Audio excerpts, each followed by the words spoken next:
What's up, guys? Today I'm going to be doing a little bit of a tutorial. It's been a while since I've done one of these, but today I'm going to be talking about fuzzy setups. So what is a fuzzy or a fuzzy guard?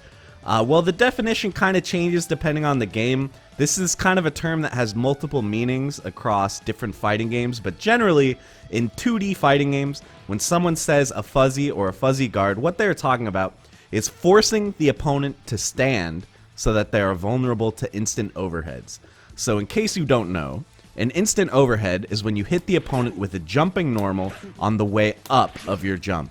So even though you're on the way up, this is still a jumping attack, which means it must be blocked standing. If you're crouching, you will get opened up by this. But unfortunately, in this game, most of the time, if the opponent is crouching, this just won't work on them.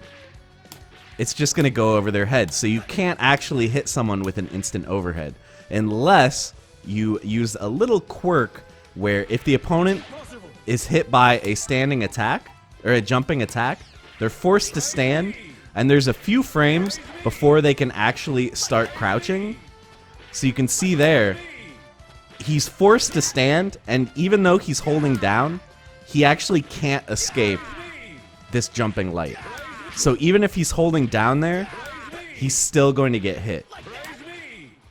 So this is pretty crazy, because basically this is a pure 50-50, you know?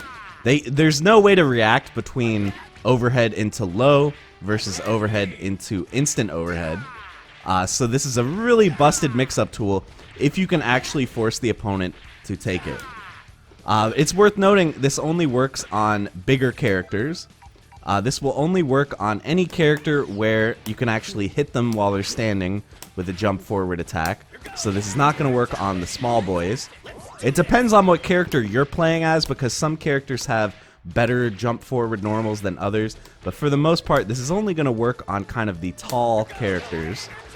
Some characters can do fuzzies on like Frieza because he has a weird hitbox. But yeah, for the most part, this is tall characters only.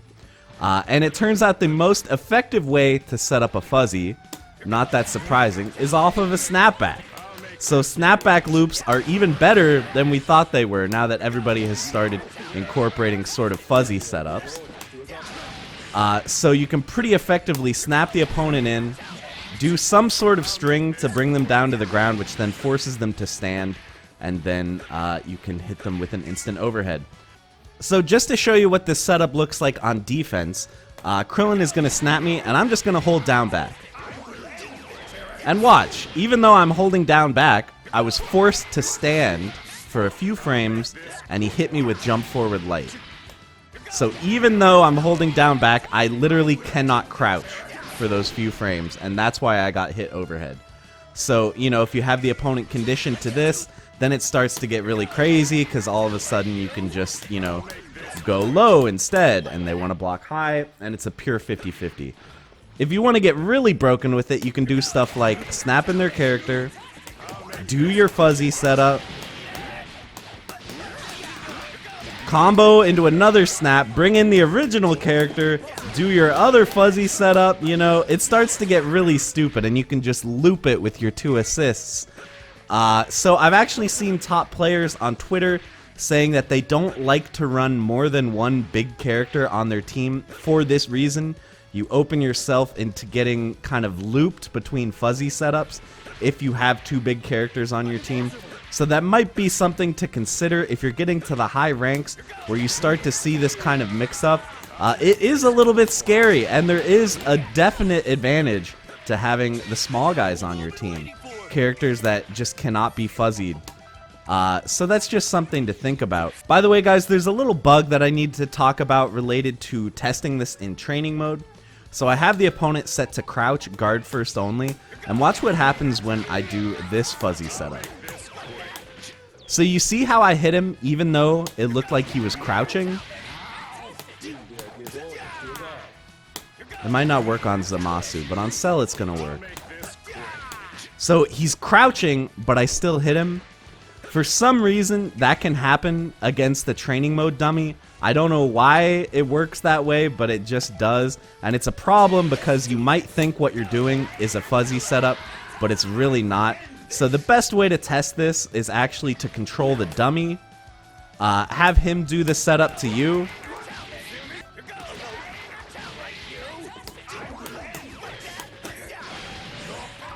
So it looked like that worked because it hit him. You can see it hit him crouching.